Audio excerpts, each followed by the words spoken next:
बोल बेटा क्या वजह है? बोले पिताजी एक काम कर सकते हो, आपके रहने से इस घर में रोज कलह होती है, रोज झगड़े होते हैं। बाप समझ गया। बाप ने कहा बेटा आगे मत बोल, एक शब्द भी मत बोलना आगे, एक शब्द भी ये बाप बर्दाश्त ना कर पाएगा। तू जो कहने जा रहा है वो निर्णय मैंने पहले ही ले लिया है, रात ही मैंने निर्णय ले लिया है कि अब मुझे ये घर छोड़ देना चाहिए। अब इस घर में रहने लायक मेरे नहीं है, ये नरक हो चुका मेरे लिए, मैं जा रहा हूं बेटा। बच्चे ने इतनी हिम्मत नहीं हुई कि पिताजी ऐसा मत करो। जाने लगा वो बूढ़ा। पोते को बहुत प्यार करता था, बच्चे से ज्यादा पोते पर मोह था। दौड़ा दौड़ा, दादाजी तुम मत जाओ, मैं तुम्हारे बिना नहीं रह सकता हूं। लिपट गया दादाजी से आकर, दादाजी तुम मुझे छोड़कर मत जाओ, मैं कहां सोऊंगा, किसके साथ खेलूंगा, किससे बात, कौन मेरी डिमांड पूरी करेगा? दादाजी ने कहा बेटा, छाती से लगा लिया उस पोते को, मेरे बच्चे आज मेरा जाना बहुत जरूरी है, एक बात याद रख बेटे, अब मुझे जाने दे, ज्यादा मोह मत बढ़ा। उसने कहा दादाजी मैं तुम्हें नहीं जाने दूंगा। दरवाजे पर खड़ा हो गया।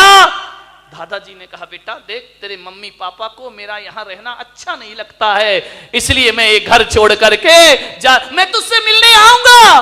तू स्कूल जाएगा तो रास्ते में मिल लूंगा, सड़क पे मिल लूंगा। उस पोते ने कहा कि दादाजी चाहे कुछ भी हो जाए मैं तुम्हें जाने नहीं दूंगा। लेकिन बहू देख रही है, बहू ने बच्चे को घसीटा, चल अंदर। ज्यादा दादाजी दादाजी नहीं करना, जाने दो उनको। बच्चा दौड़ा दौड़ा गया दूसरे कमरे में। ठंडी के दिन थे, कड़कड़ाती ठंड। एक कंबल उठा के लाया। दादाजी आप कुछ नहीं ले जा रहे ना, ये कंबल ले जाओ, ये मेरी दादी का कंबल है, वो हरिद्वार गई थी तो वहां से खरीद के लाई थी, ये मेरे मां बाप का नहीं है। मां ने कहा चल दे दे कंबल, क्या बिगड़ता, इससे अच्छा कंबल ले आएंगे।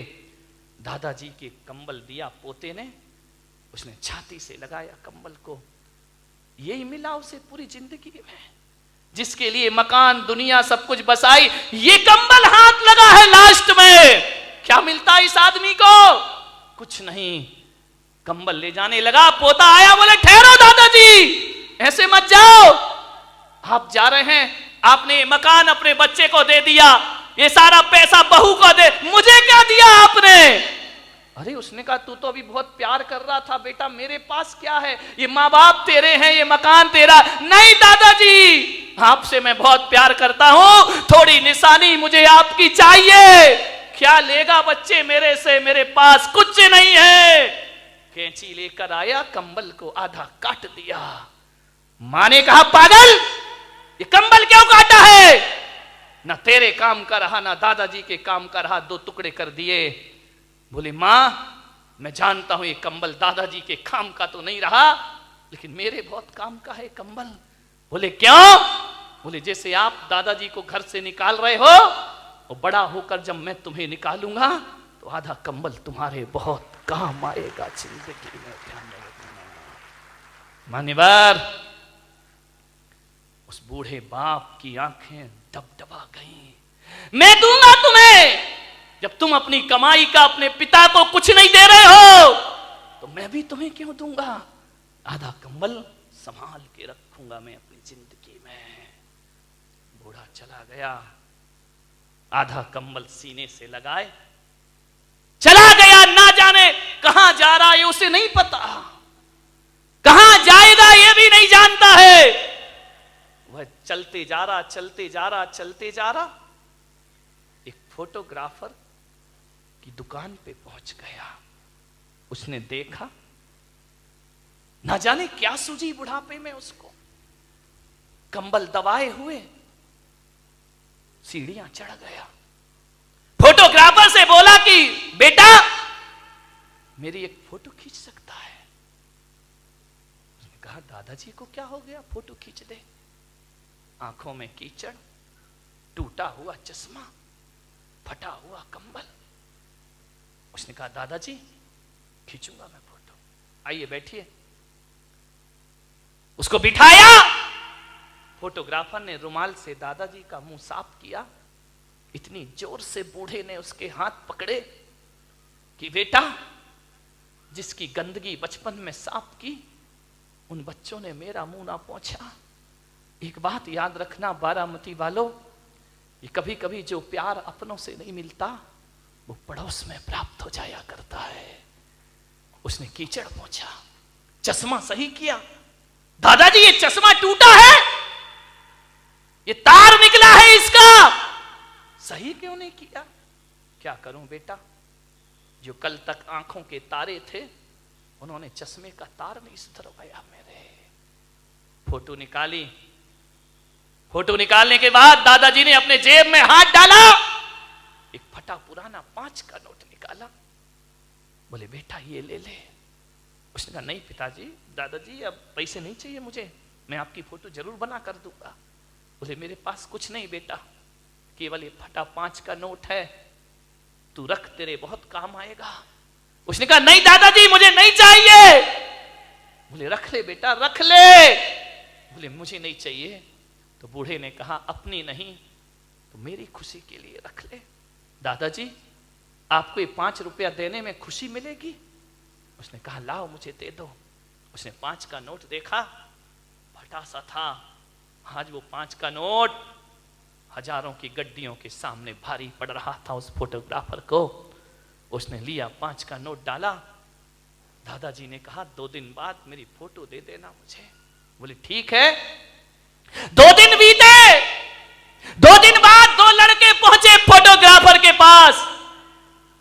बोले भाई साहब 2 दिन पहले एक दादाजी ने यहां फोटो खिंचाई थी, वो फोटो हमें चाहिए। आप कौन हैं? हम उनके लड़के हैं। ये डॉक्टर है, इंजीनियर है।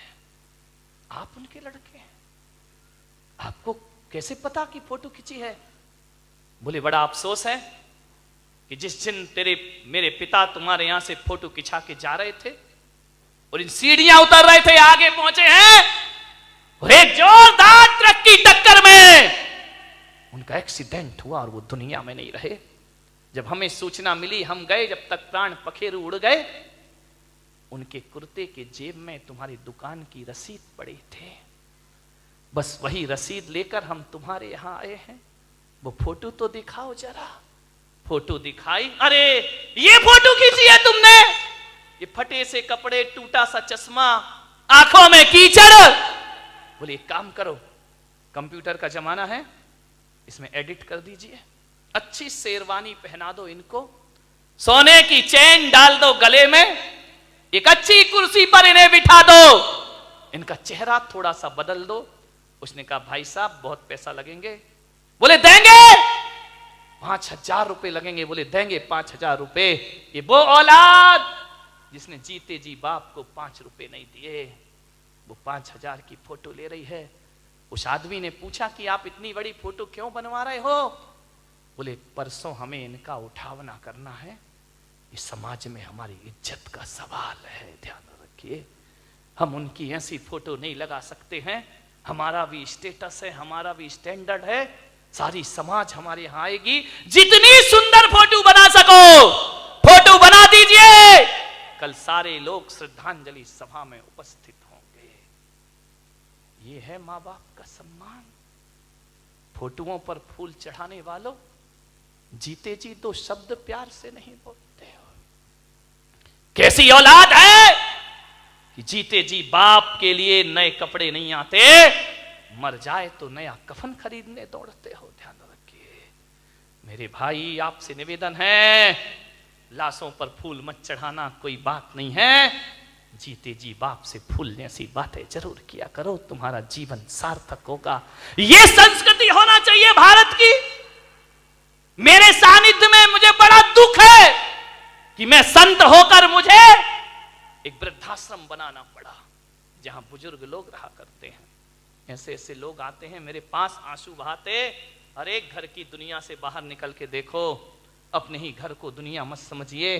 आते हैं मेरे पास, महाराज ये जिंदगी का अंतिम पड़ाव, कुछ व्यवस्था करो, हमारा बेटा हमें घर से। एक बेटा मेरे पास आया अपने मां को लेकर, महाराज आपका वृद्धाश्रम बना है, आपका वात्सल्य धाम बना है, मेरी माँ को वहां रख दीजिए। मैंने कहा शर्म आना चाहिए तुझे, एक बेटा कह रहा है कि वृद्धाश्रम में रख दो। मान्यवर, मैंने उससे कहा तुझे तो चुल्लू भर पानी में डूब के मर जाना चाहिए। जिस माँ ने कोख में रखा तू घर में नहीं रख सकता है, वापिस लेके जा इस माँ को। बोले आपने क्यों बनाया वृद्धाश्रम? मैंने कहा मैंने इसलिए नहीं बनाया कि कोई औलाद अपने बाप को मेरे पास भेजे। नहीं भाई, ये तो मेरे लिए सबसे बड़ा पाप हो जाएगा। और मैं बारामती में कह रहा हूं पुलक सागर, इस देश से वृद्धाश्रम की परंपरा खत्म होना चाहिए, समाप्त होना चाहिए। एक भी वृद्धाश्रम इस देश में नहीं होना चाहिए, एक भी ओल्ड हाउस इस देश में नहीं होना चाहिए। ये बदनुमा दाग है भारतीय संस्कृति पर। लाल किला शान हो सकता है, कुतुब मीनार शान हो सकती है, ध्यान रखना ताजमहल शान हो सकता है देश की, लेकिन वृद्धाश्रम देश की शान नहीं है। ये भारतीय संस्कृति पर मारा हुआ तमाचा हुआ करता है। एक बेटा मां बाप को वृद्धाश्रम में रखता है। मैंने उसे 1 घंटे समझाया, बेटा मां को मत निकाल अपने घर से। 1 घंटे मैंने उसे समझाइश दी, वो अपनी मां को वापस ले गया। ध्यान रखिए मान्यवर, मैं एक भावना रखता हूं, मेरा और हम जैसे संतों का जीना सार्थक हो जाएगा जब वृद्धाश्रम रातों रात खाली हो जाएगा। मेरे भाई, हर बेटा अपने माँ बाप को अपने घर ले जाए। कौन सी शान है ये? मैंने बनाया है इसलिए बनाया कि उन बुजुर्गों को सहारा दूं जिनके औलाद नहीं है। ध्यान रखिए, औलाद होने के बाद माँ बाप हमारे पास आए शरण में, बेकार की जिंदगी है ये। ध्यान रखिए, आपसे निवेदन है, एक बूढ़ी मां जिसने औलाद को पढ़ाया लिखाया, लेकिन वो औलाद उस बदमां से नफरत करती थी। धिक्कार है वो औलाद जो मां से नफरत करती है, पिता से नफरत करती है। यही नफरत थी उसे बस। वो कहता था मां तू मेरे सामने मत आया कर, तू मनहूस है, मैं तेरा चेहरा देखना पसंद नहीं करता हूं। मां रो लेती चुपके चुपके, पाल पोस के बड़ा किया, पढ़ाया लिखाया। औलाद कह रही हम तेरा चेहरा देखना नहीं चाहते, तू हमारे सामने मत आया कर। मां आती, मां की ममता थी बेचारी, क्या करे। स्कूल जाती, टिफिन देने जाती, बच्चे का भोजन देने जाती। बच्चे से कोई पूछता कि ये बुढ़िया कौन है, तो मालूम है वो ऐसी औलाद, ऐसी कायर औलाद जो अपने दोस्तों को कहता कि नौकरानी है जो हमारे घर से हमें टिफिन ला के देती है। मां जब सुनती तो सीना छलनी हो जाता उसका। ये नौकरानी है, ये काम वाली है, घर में आके झगड़ा करता, तू टिफिन लेके मत आया कर मेरे स्कूल में, मुझे बहुत नफरत है तुझसे। ऐसी औलाद जिसके लिए ईश्वर के सामने हाथ फैलाए, आज वही ईश्वर का वरदान उसे अभिशाप लग रहा है। औलाद पसंद नहीं करती है। एक बात ध्यान रखना, मां कैसी भी हो, मां तो मां होती है मेरे भाई। मां काली हो, मां गोरी हो, मां बदसूरत हो, एक बात ध्यान रखना, मां की सूरत नहीं देखी जाती, मां का दिल देखा जाता है मेरे भाई दुनिया में। इसलिए नफरत थी उसे कि उस मां की एक आंख नहीं थी। तू कानी है, मेरे सामने मत आया कर। मां रो लेती चुपके चुपके,